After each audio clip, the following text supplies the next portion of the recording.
Taoiseach.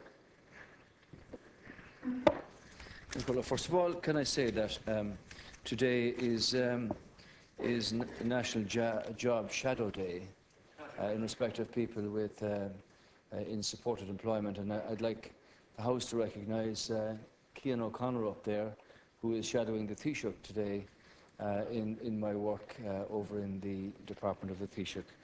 I just happen to be one of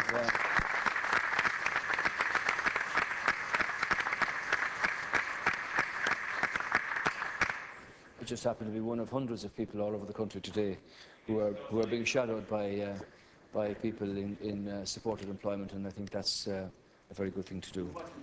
In respect of the question raised, not sure who is shadowing you, Eddie. I hope he doesn't get any bad habits listening to this. Thank you. I'm not sure in whose shadow you work.